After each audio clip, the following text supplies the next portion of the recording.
समझ में आ रहा है? कोई भी सेवा बार बार करते हैं तो हमारी क्या मनोवृत्ति होनी चाहिए?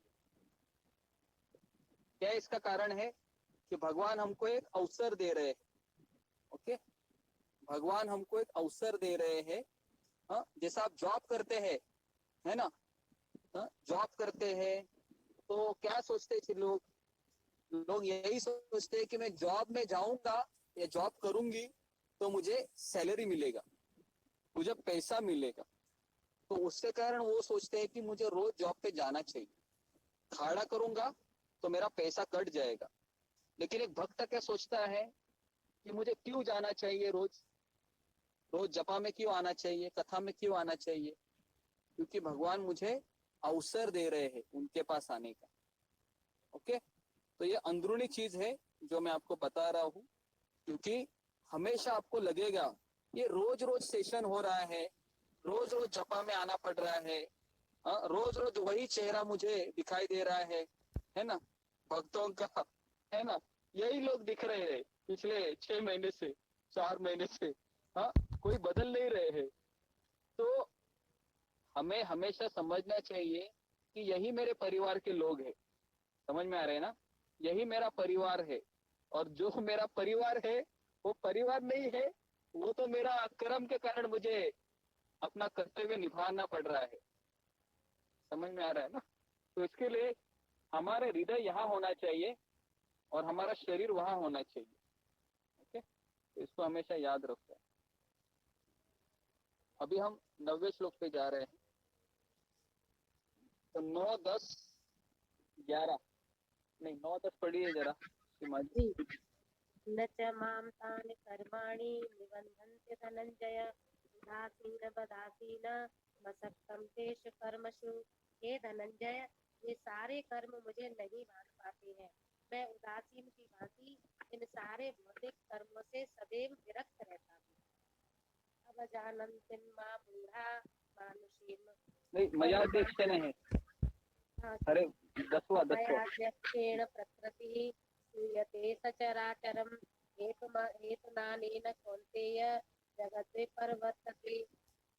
हे कुंती पुत्र, यह भौतिक प्रकृति मेरी शक्तियों में से एक है और मेरी अध्यक्षता में कार्य करती है। इससे सारे चर तथा अचर प्राणी उत्पन्न होते हैं।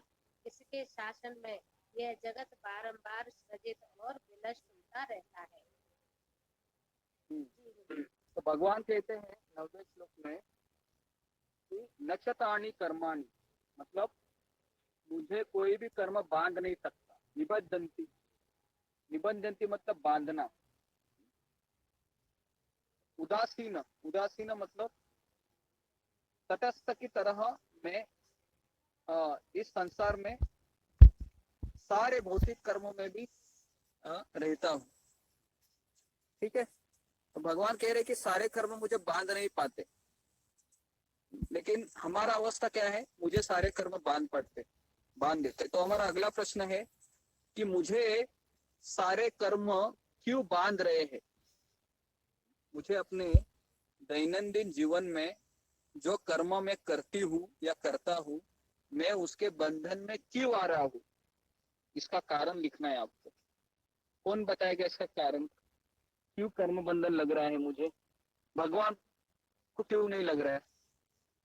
तीनों गुणों में हम रहते हैं इसलिए गुरु जी, और भगवान हम तीनों गुणों से ऊपर रहते हैं, आसक्ति में लिप्त है।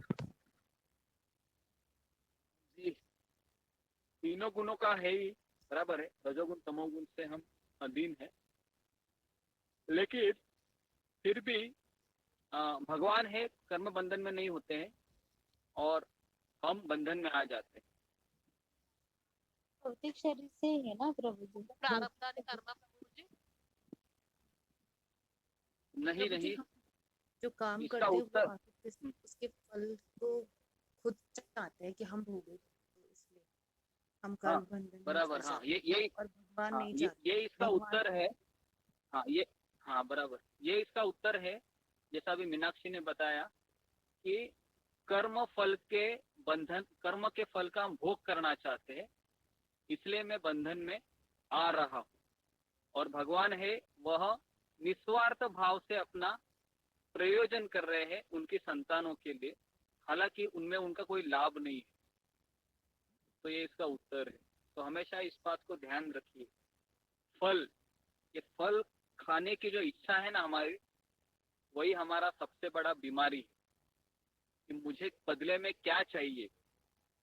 तो बदले में क्या चाहिए है ना, पति से भी वही प्रॉब्लम रहता है। पत्नी क्या सोचती है, ये पति से मुझे क्या मिलेगा, ये बच्चे से मुझे क्या मिलेगा, ये पड़ोसी से मुझे क्या मिलेगा। तो ये हमारा मेंटेलिटी है ना, यही हमारे दुख का कारण है। तो इसलिए ये मेंटेलिटी को दुरुस्त करना है। हमेशा हमको सोचना चाहिए कि मैं किस तरह से दूसरों के काम में आऊं। उसको कहते हैं निस्वार्थ भाव से लोगों का मदद करना। इससे आपको धन नहीं मिलेगा, लेकिन आपको आंतरिक सुख मिलेगा। अभी सब लोगों को आंतरिक सुख चाहिए, क्योंकि धन से कुछ नहीं होता है। क्योंकि कितना भी धन आएगा ना, आप 2 ही रोटी खाने वाले हो। समझ में आ रहा है ना? हाँ? आप भले ही आपके पास और जैसा प्रभु जी, धीरूभाई अंबानी है। उसमें हम हाँ सब बोलो। सब हमें टेकन फॉर ग्रांटेड ले लेते हैं कि हाँ ये तो करेगी ना, उसको तो अच्छा लगता है, ये तो करेगी।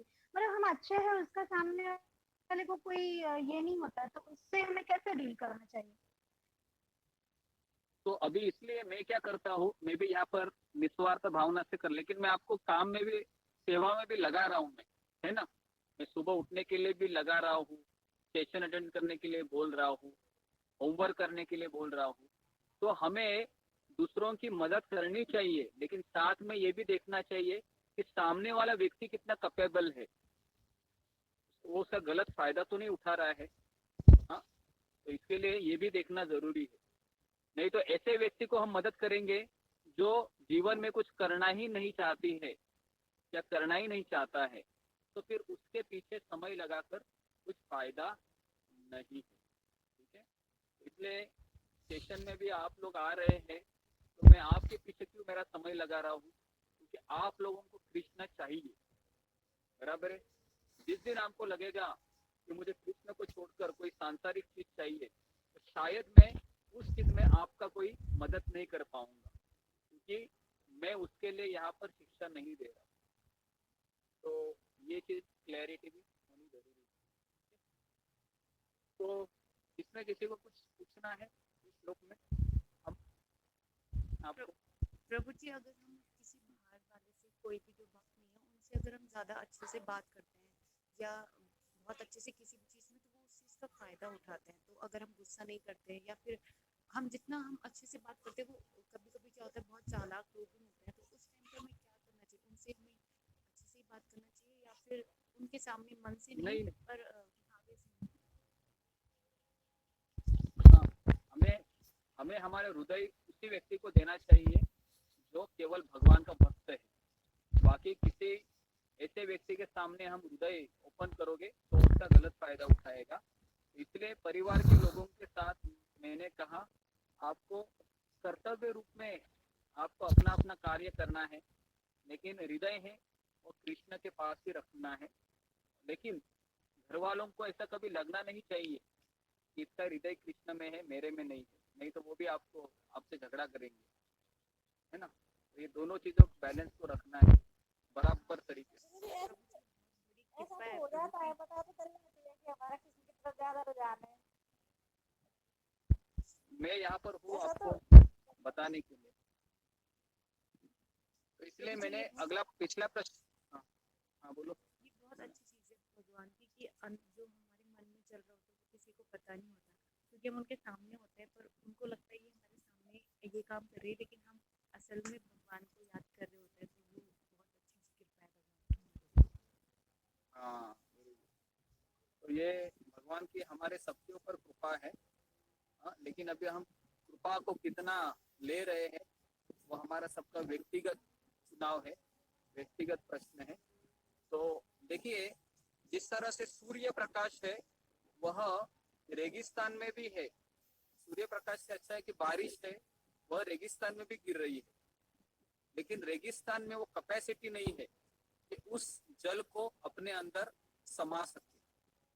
तो इसलिए भगवान की कृपा भी सारे लोगों के ऊपर भगवान दे रहे हैं, लेकिन उसके लिए हमें उस लायक भी बनना है। अगर हम नहीं बन रहे लायक तो भगवान से प्रार्थना करनी चाहिए कि भगवान मुझे उस लायक बना दो, ताकि मैं आपकी कृपा का अवहेलना न करके उसका स्वीकार करूं कृतज्ञता से। तो ये हमेशा हमको सोचना चाहिए। तो ये हमारा अगला प्रश्न रहेगा कि किस तरह से मुझे भगवान की कृपा के अनुकूल होना है, किस तरह से मुझे भगवान की कृपा के अनुकूल होना है। जैसा मैंने बताया आपको कि कृतज्ञता पूर्वक हमको भगवान की सेवा करने का अवसर ढूंढते हुए हमें हमारे हृदय को अनुकूल बनाना है। भक्तों के सत्संग से या कथा में भाग लेते हुए या सत्र में आते हुए, तो सत्र में भी हमको पूरी एनर्जी के साथ आना है, अपने दोनों कान को खुले रखना है और कोई दूसरा कार्य नहीं करना चाहिए। नहीं तो क्या होगा ना, आपको भगवान की कृपा नहीं मिलेगी। अगर आप दूसरा भी कार्य कर रहे हो और आप कथा भी सुन रहे हो, तो मेरा ये शब्द है आपसे कि आपको नहीं मिलेगा भगवान का कृपा। आपको कानों को आनंद देगा और आप मन की तसल्ली होगी कि मैंने क्लास अटेंड किया, लेकिन बदलाव नहीं आएगा आप में। तो इसलिए तन मन के साथ पूरा अपना फोकस, अपना मन उधर रखते हुए एक एक शब्द को पी जाना चाहिए, तभी वह आपके हृदय में ऑपरेशन करेगा और जो नकारात्मक चीजें उसको निकाल देगा। तो इसके लिए ये बहुत जरूरी है। चौथा प्रश्न है हमारा कि हमको चर्चा सत्र कैसे अटेंड करना चाहिए। बहुत इंपॉर्टेंट क्वेश्चन है कि हमें गीता का सत्र किस मनोदशा से इसमें भाग लेना चाहिए।